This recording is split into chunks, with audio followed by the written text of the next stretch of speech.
It's coming this way. Hundreds of people spot UFOs all around the world. Please, really about this! Most can be explained and dismissed. Look at that!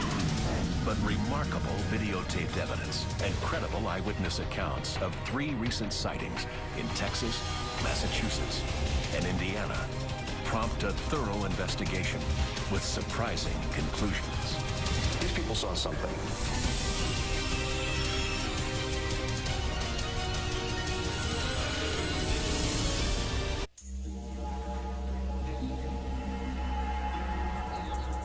Stephenville, Texas, January 8, 2008.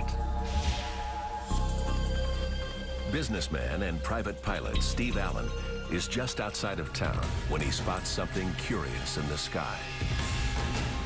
I look off to the east and I see a series of lights coming at us real quick. Steve describes enormous blue, red, and white lights flying in formation at high velocity. The lights stop on a dime and hover over the nearby Erath County Courthouse. What was remarkable about the lights was they was all moving in unison. At the same time, 20 miles to the west in Dublin, Texas, Constable Leroy Gayton watches the unusual activity of the flying lights. They had to have been attached to something because it was like a school of fish. They all shot off at the same speed at the same time.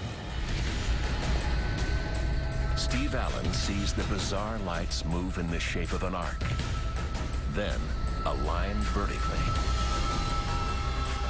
About 2 seconds later, they broke apart and had 2 sets of 7 lights flashing. Suddenly, the 2 separate sets of lights vanish in an instant.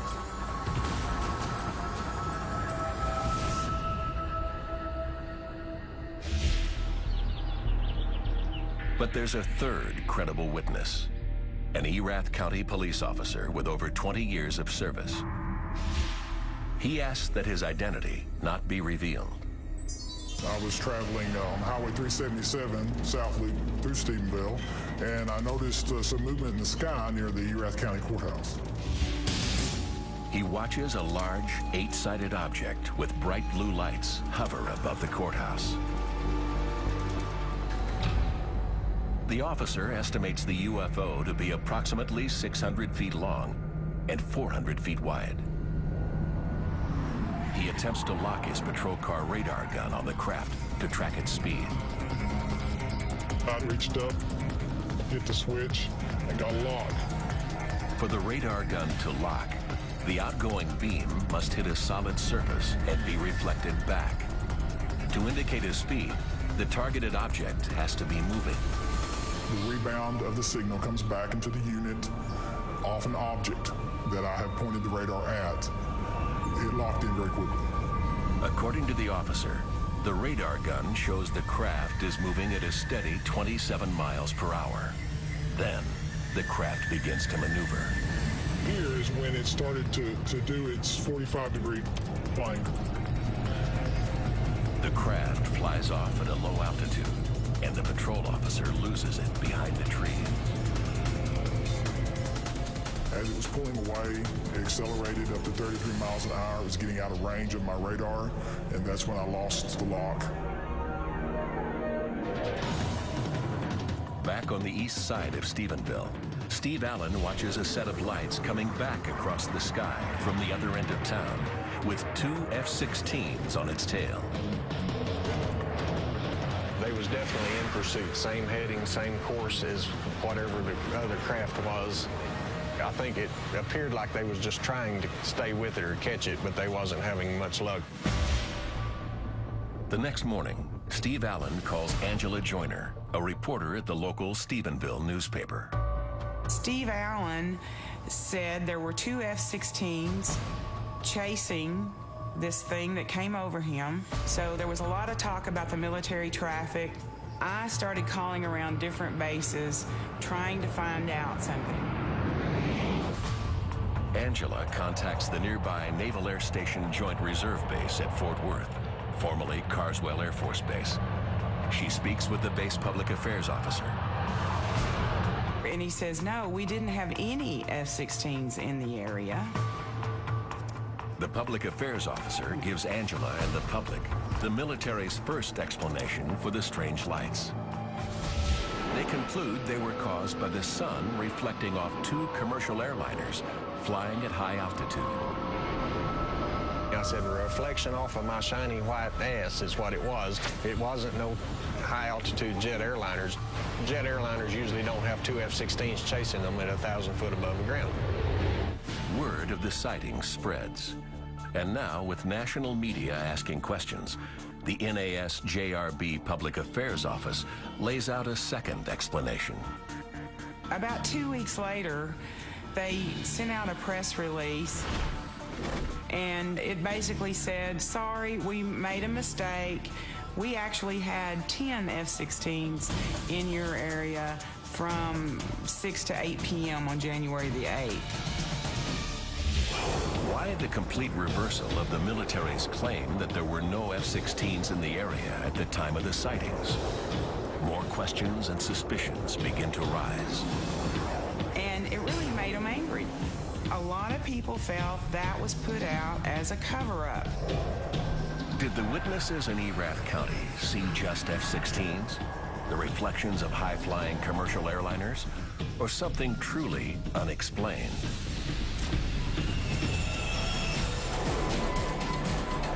The Department of Defense turned down requests for interviews with any of the F-16 pilots based at the NASJRB Fort Worth. And no photo or video evidence surfaces to support the witness reports. But a month later, Constable Gayton gets his evidence. In February, he and his wife Wendy photographed a strange, bright light over Stephenville. It was about 9:30, 10. We were on the way home, and we saw the light in the sky. So I just kind of leaned over on the window and just started taking pictures. Wendy's photos are the first images of the type of lights witnesses had also seen racing over Erath County the previous month. I was amazed at what I saw. The colors of it, it was red and green and blue and white. The pictures were just amazing. Hours later that same night, Constable Gayton, patrolling Stephenville in his cruiser, also sees the light. He powers up his dashboard-mounted video camera and presses record. I don't know what it was. I don't know what it was attached to or what. On the video, I can't tell. In the weeks following the Texas sightings, a radar expert analyzes air traffic control radar data and finds something unusual.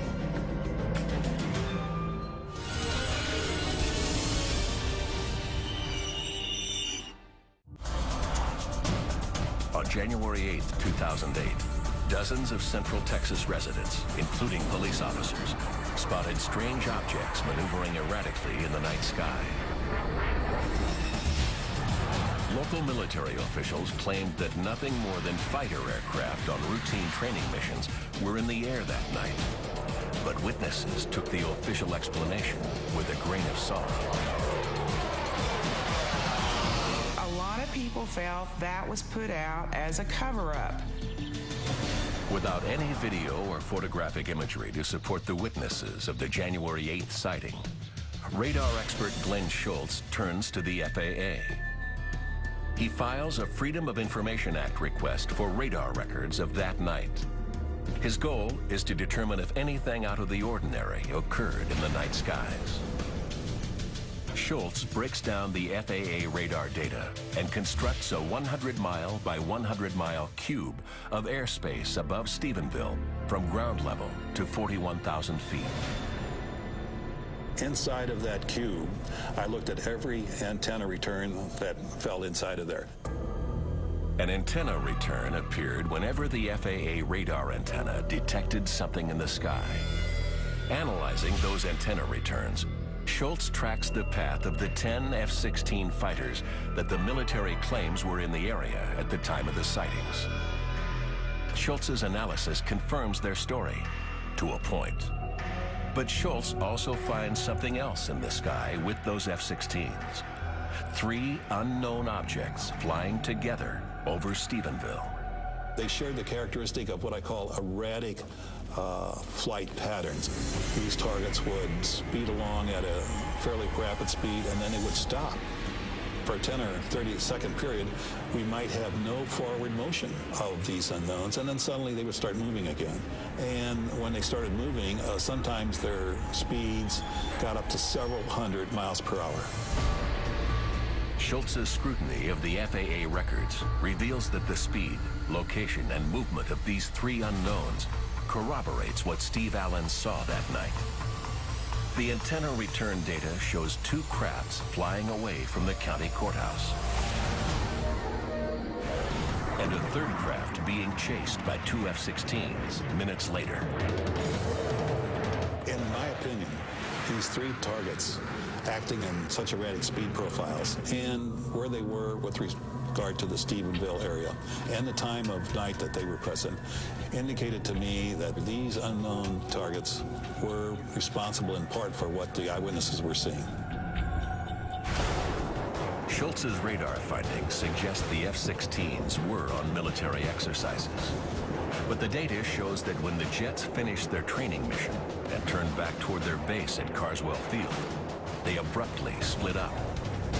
6 of them followed the prescribed military training route centerline back to Carswell. 4 did not, and their return stood out like gangbusters because they veered to the east by 25 to 30 miles off of the centerline of the military training route. This change of course would place the F-16s directly in the area where Steve Allen saw them chasing the unidentified flying object. The question arises as to why these 4 jets would veer off of course. One theory is that the pilots were just hot rodding. I don't think that was the case. I think they were more likely ordered from their ground commanding operations to do some inspection 20 to 30 miles east of Stephenville. Schultz's findings received no official acknowledgement from the military. 2 months later, and 1,800 miles away, a nearly identical sighting mystifies eyewitnesses. Southwick, Massachusetts, April 18, 2008. Dan Vierno, a musician, is at home when his girlfriend spots something through the kitchen window. A good 10, 15 minutes later, she's edging me to come out there. She's like, seriously, you gotta come out here and take a look at this. Stepping out his front door, he watches a glowing orb float just above the horizon, radiating brilliant colors. Scanning the sky, he sees even more of the bright orbs. He grabs his camcorder and starts shooting the brightest light. When I started filming it, it was actually near the end where it was just starting to go behind the horizon. Dan's neighbor, Kathy Hubbard, also sees the lights.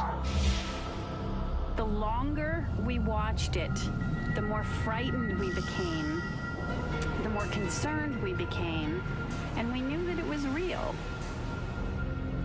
These did not move smooth across the sky, up, down, sideways, and they move very quick.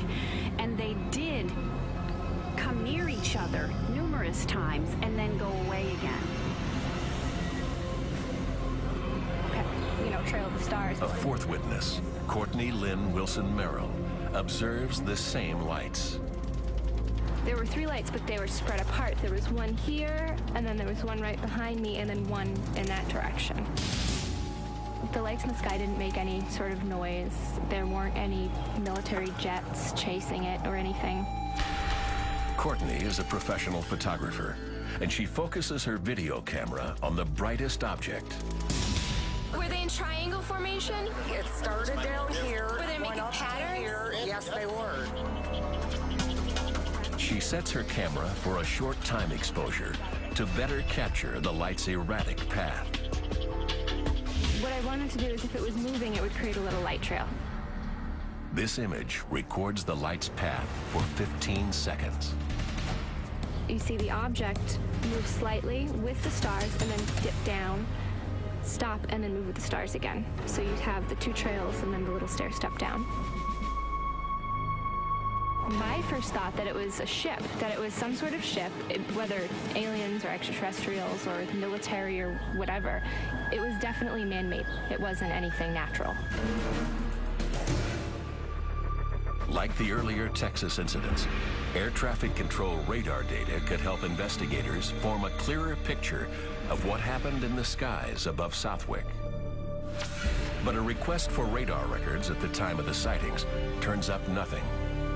The FAA explains they have no records relevant to that event. The similarity of the images of the lights recorded in Texas and later in Massachusetts draws the attention of retired fighter pilot and aviation investigator David Kennedy. Could the two sightings in very distant cities be of the same thing? This is a very similar light pattern to what we saw in Stephenville, Texas. It appears to pulse just like the Stephenville illumination did. Kennedy then looks for any indication that the light is something conventional, routine, explainable. It doesn't look like an aircraft landing light or any kind of aircraft position lights. With a limited look at color on this, it does not appear to have the intensity of a target illumination flare, which is a white-hot magnesium. It doesn't have the short duration of a decoy flare. I've never seen anything like this, and frankly, I've talked to some of my friends and said, do you know anything that we're working on that this might be? And they draw a blank as well. Kennedy's analysis suggests the light spotted over Texas and the one seen in Massachusetts could be the same object. Then, reports of a third incredible sighting surface. 2 days earlier, April 16th, 2008, 800 miles west of Southwick, residents of Kokomo, Indiana marvel at strange formations of lights in the night sky. They're then suddenly rattled by a ground-shaking boom that's heard all across town.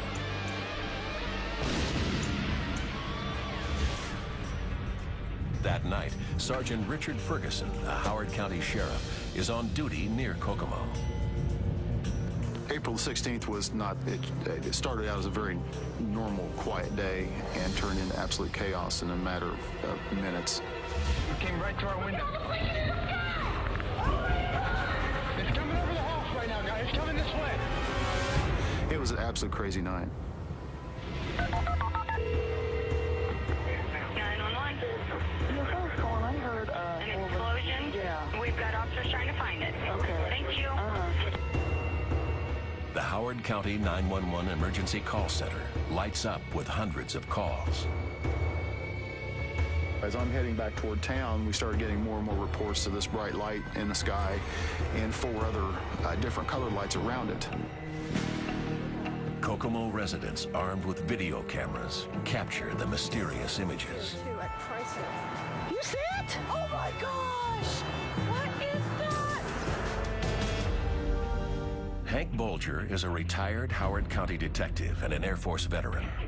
He's at home when he hears the boom and rushes outside. Bolger watches as 5 orange lights form a straight line, each light shifting to the left as a new one appears. These were just aligned in a row, and I couldn't see anything else around it. It didn't go up, it didn't go down, it was gone, just in a flash.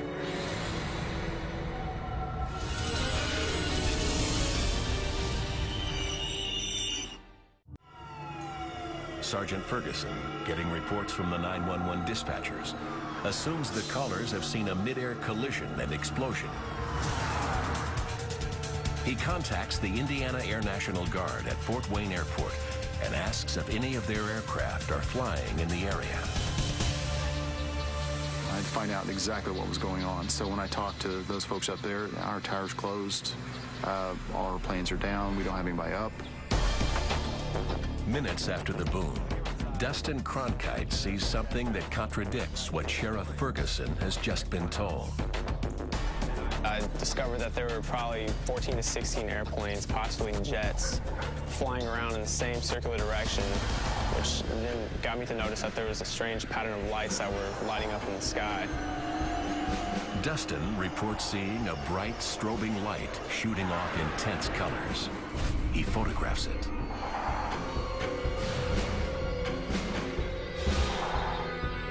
I noticed that a lot of the lights in the sky were banding off on my camera, and they're kind of doing like a rainbow pattern. It was just kind of all over my camera with all the red, the blues, the greens, and the purples, just all different kind of lights that you don't really see ordinarily at night in the sky. In one of his photos, Dustin captures lights in the shape of what he sees as a disc-shaped craft.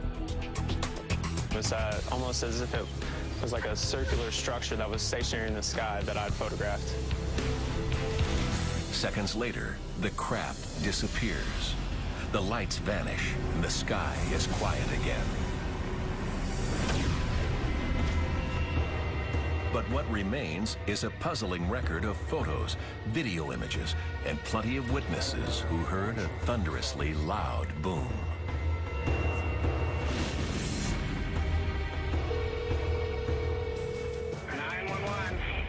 Yeah, we just heard a big explosion that shook our house. Right, we're already aware of it. What could have generated a boom loud enough to shake roofs and rattle windows across several square miles?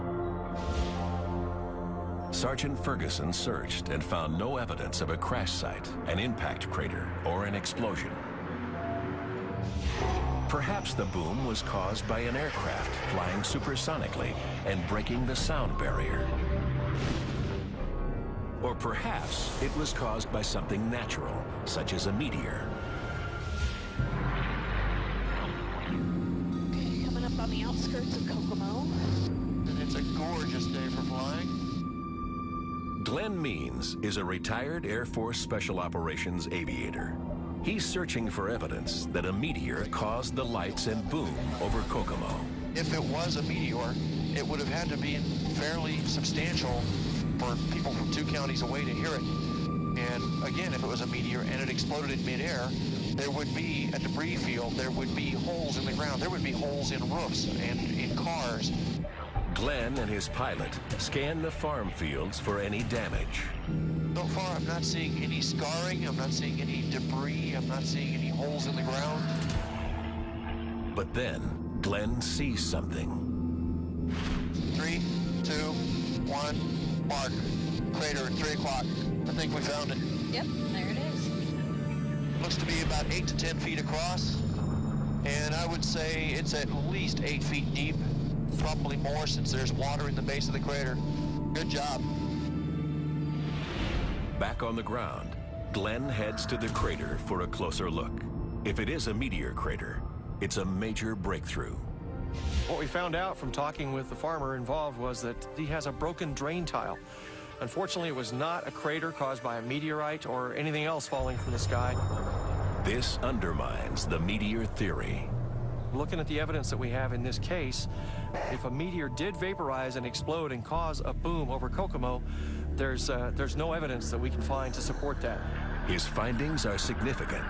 Not locating an impact crater makes it unlikely that a meteor broke the sound barrier and created the boom. The next day, the 122nd Fighter Wing of the Indiana Air National Guard issued a statement. It explained that one of their F-16 fighter jets accidentally broke the sound barrier over Kokomo while deploying anti-missile flares. This raised suspicions for Sergeant Ferguson. He recalled that immediately after the boom, he spoke with the 122nd Fighter Wing and was told all of their planes were on the ground. A follow-up request for further clarification from the Fighter Wing was denied by the Pentagon. Being around the aircraft in this area, I am not buying into the aircraft story. It just doesn't add up. Are they just trying to hide something? There wasn't a jet engine going by. There wasn't anything that was just rumbling. You couldn't tell what the boom was. That's what made it so peculiar. These did not appear to be any flares that I've ever witnessed or seen before. But days after the fighter wing's reversal, new video surfaces. Imagery that may support the Air Force's version of events. Amateur filmmaker J.T. Putterbaugh had reported seeing dozens of strange lights in the sky north of Kokomo. When I saw that, I was basically like, you know, what's going on? It kind of freaked me out a little bit, but at the same time, I was intrigued by it. He captures the lights, downloads the footage into his computer, and notices something unusual. I noticed there's a little blinking light. I turned the exposure up, and I could see that there was at least an object with a blinking light shooting these things out. Retired Navy F-18 pilot David Kennedy analyzes JT's footage. What you're going to see is a classic example of an F-16 dispensing decoy flares in a sequence. What you'll see is the picture get much brighter, and it's very, very obvious. You can see the flares actually coming out of the aircraft. This is a military training maneuver beyond a doubt. Kennedy then compares JT's footage to video shot by other eyewitnesses that night. This piece of video is very interesting. Taken by a mom with her handheld camera looking west from Kokomo, Indiana into the night sky. That tells me with a pretty good sense of certainty that this is an F-16 putting out expendables in a tactical training environment, in a tactical training profile. Kennedy's analysis reveals the lights in these two videos were created by F-16s. But it doesn't explain several other videos, eyewitness accounts, and photos that captured a disc-shaped object in the skies over Kokomo. Did an F-16 generate the sonic boom? It's possible. But during training missions, F-16 pilots are expressly prohibited from flying supersonically over populated areas. It's a very serious violation to do a sonic boom in an area where you're not supposed to. It's a violation of air discipline.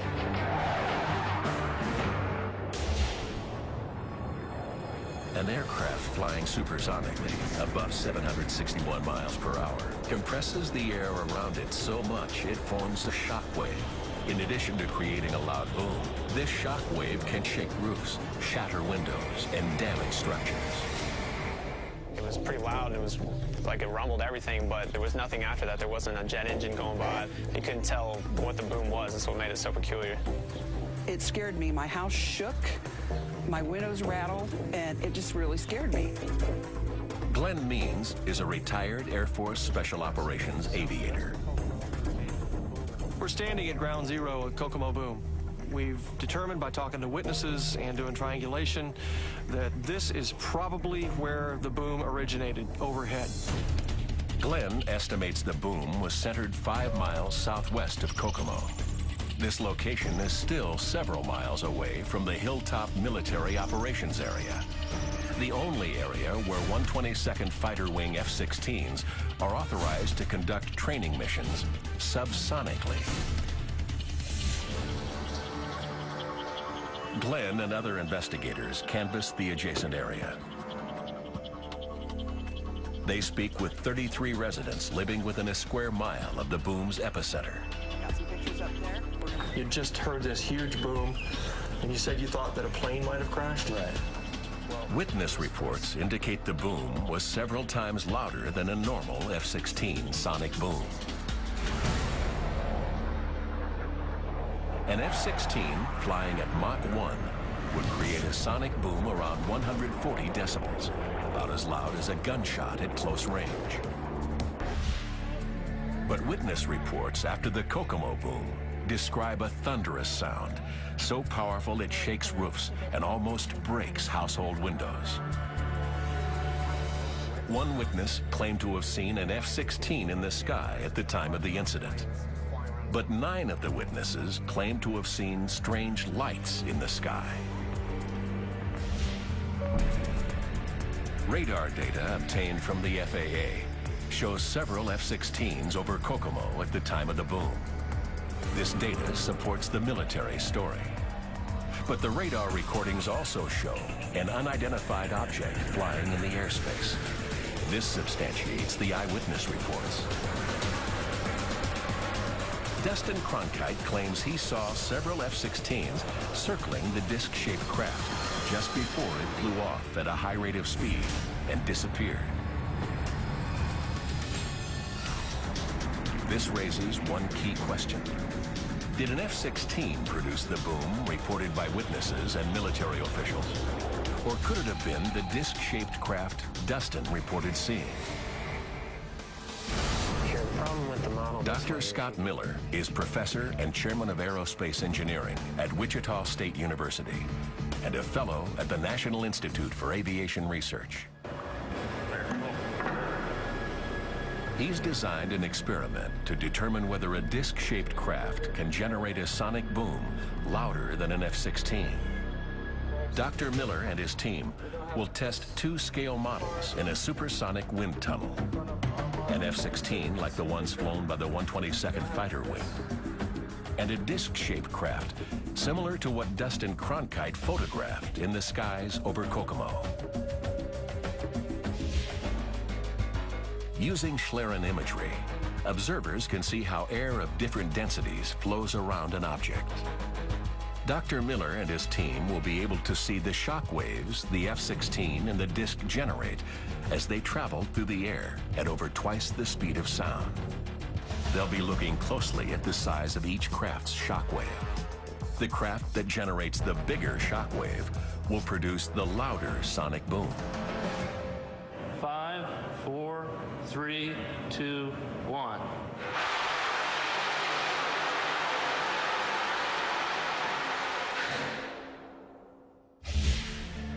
Seen in this replay, the Schlieren imagery clearly captures the shock waves generated by the F-16 as it flies supersonically. Dr. Miller and his team review the results. These are results obtained by testing this F-16 model. Interestingly, you can even see a shock wave that's forming on the top part of the vertical surface here. Eventually, they'll combine, and what we'll see is that on the ground there'll be two very major noticeable shock waves that will intersect with the ground. If you were underneath the airplane as it flew over, you would hear the effect of the first and the second shock. In all likelihood, it's going to be perceived as a single boom, just because those two shocks are very, very close to each other. Now the disc. 5, 4, 3, 2, 1.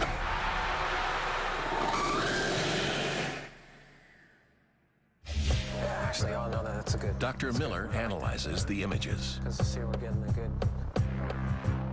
This is a photograph of a recent run, and the flow is fully established at Mach, in this case, 2.2.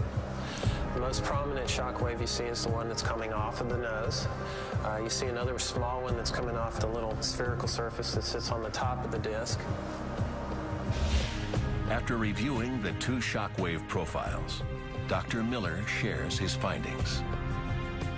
In looking at the Schlieren photographs for these two models, this one's going to create a louder boom. And part of the reason for that is it's got more volume to it. And obviously, when you look at the intensity of the shock waves in the Schlieren photos, the disc generated a greater intensity, higher strength nose shock and tail shock. So this one would sound very loud. At supersonic speeds, the disc generated a larger shock wave than the F-16. The results suggest if an F-16 and a disc were flying in the same airspace, the disc would make a louder sonic boom than an F-16. Investigators have been unable to find any recording of the actual boom over Kokomo. Until one is found and analyzed, the wind tunnel results open the possibility that a disc-shaped object could have caused the extra loud boom heard over Kokomo. It does not rule out that an F-16 caused the boom. However, numerous credible witnesses reported seeing something very different from an F-16, and many of their photos and videos show an object unlike any known military aircraft. Coming up, an aviation photography analyst attempts to replicate eyewitness photos and videos.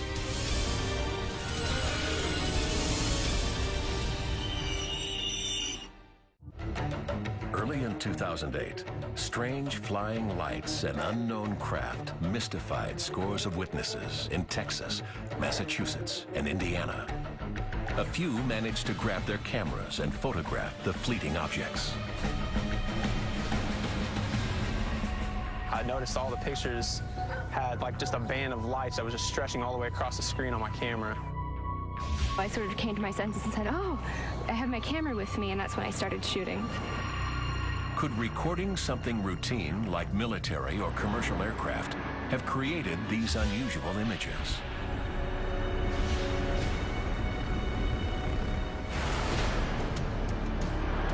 To answer that riddle, Craig Schmidtman, a professional aviation photographer, has devised a test.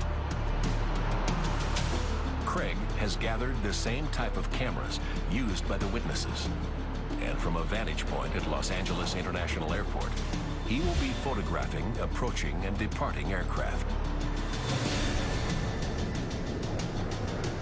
He will use a number of settings on each camera to see if he can replicate the mysterious string lights and other phenomena seen in the eyewitness videos. So the camera I've been shooting with so far tonight is a mid-level professional digital SLR from one of the major brands. It's got 8 megapixel resolution, and from what we understand, it's almost identical in performance to the cameras used in Texas and Massachusetts. A critical factor in Craig's experiment is shutter speed. The longer a camera's shutter remains open, the more light is allowed in. This is vital for capturing objects in low light. But the longer the shutter remains open, the more fast-moving objects will appear to streak across the frame. In order to do the sort of things that might represent the imagery we saw out of Texas. I've gone from 1/2 a second all the way out to 4 seconds in order to expose the imaging system of this camera for varying lengths of time so we'd have shorter and longer streaks of light, trying to see if we could get the rainbows and flares and all these other artifacts that we've seen in the other photographs. At his studio, Craig begins his analysis. First, looking at the photo shot by Wendy Gayton in Texas. I find this image a bit of a mystery, actually. We have this rainbow effect throughout the image, which leads me to think that either the source was changing color or there's a distortion caused by some other force that we're not really familiar with. Craig compares her photo to one he shot of a commercial airliner using a camera like Wendy's. There's nothing close to the rainbow we see throughout the image from Wendy in Texas. While this is certainly an aircraft, I can't say that that's what this is. Even though he applied a variety of different settings, Craig could not recreate the translucent rainbow coloring in Wendy's photos and Dustin's photos from Indiana. Similar, but we don't have anywhere near the rainbow effect that we're seeing on Dustin's photograph. We have a streak of almost the same length, but nowhere does this image look at all to me like the image that was sent to us from Dustin. Next, Craig looks at Courtney Lynn Wilson Merrill's photo of the light in Massachusetts. We see a bit of an orange, well, it's more of a magenta really glow around the outside of it, and there's a little hint of a greenish color here. The camera and the object didn't seem to be moving relative to each other very much, especially considering how long that exposure was. Courtney Lynn's camera was mounted on a tripod, and since the tree in the foreground remains a stationary reference point, Craig can determine that the object is moving relative to the fixed camera. That rules out that this is an image of a star or street lamp. If this was man-made flare being shot from the ground or dropped from an airplane, there'd be a long smear, a string arcing across the sky. We don't see anything like that. He compares this to an image he shot at the airport. We don't see any real obvious pulses of light here, strobes, things to that effect. Nothing about Courtney's picture says to me that this is an airplane or a helicopter. None of Craig's attempts at replicating or debunking the eyewitness photos have worked. The translucent rainbow coloring and light strings are curious. He turns his attention to replicating videotape recorded by Constable Leroy Gayton in Texas. He was using a single-chip digital camera installed on the dash of his patrol car, normally used to catch drunk drivers, speeders, things of that nature. The car was parked, and he then adjusted the aim point of the camera and zoomed in all the way, going to 128 times normal using the digital zoom capabilities of the camera. And here we see some of the artifacts you'd expect to see of a distant object imaged with digital zoom, where there's colors introduced that are actually not in the object itself. I don't believe the camera's capable of even focusing sharply on the distant object, and that's part of why we see this very large pearlescent sort of orb on this subject. Now, Craig reviews his video footage. These images were captured during our experiments with a consumer camcorder. And once again, we have a digital camera having a very difficult time adjusting to the intensity of the oncoming light source against a very, very dark backdrop. And as you can see, you're getting a very diffuse ball of light. I think it's pretty safe to say that the officer didn't record any airplanes or helicopters. There's no strobe lights, there's no anti-collision lighting systems that we're seeing whatsoever in the officer's video. But it's not a flying object in the traditional sense, in my opinion. Before the experiment, if you had asked me, what are these amateur pictures really of, I think I would have told you that they're going to be either stars, planets. These people saw something. It's something mysterious, to put it mildly. In 2008, scores of witnesses in 3 different states stepped out into the night and encountered nearly identical phenomena. Businessmen, homemakers, photographers, retired military, even police officers saw something unusual, something they had never seen before. The remarkable similarities in their testimony, videos, and photos suggest these people may have seen the same unidentified flying object in the skies above 3 different states. Expert analysis has determined some objects in the witnesses' videos as nothing more than conventional aircraft.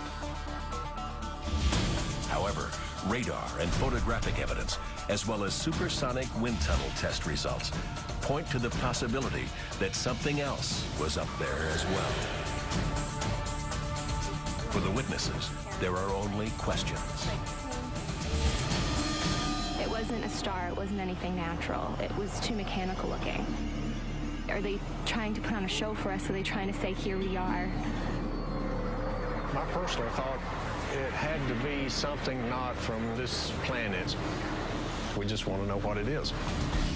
I'm hoping maybe the government can shed some light on this for us, because the people of Steamville deserve to know what's floating above them. You start to realize, geez, we're probably not really the only ones here on this earth, and who and what is that? Are they watching me just as I'm watching them? It really kind of scares you. It really does. We've always thought there's other people out in the universe. You'd have to be very narrow-minded not to think somebody's out there. But for the investigators, the search for answers continues.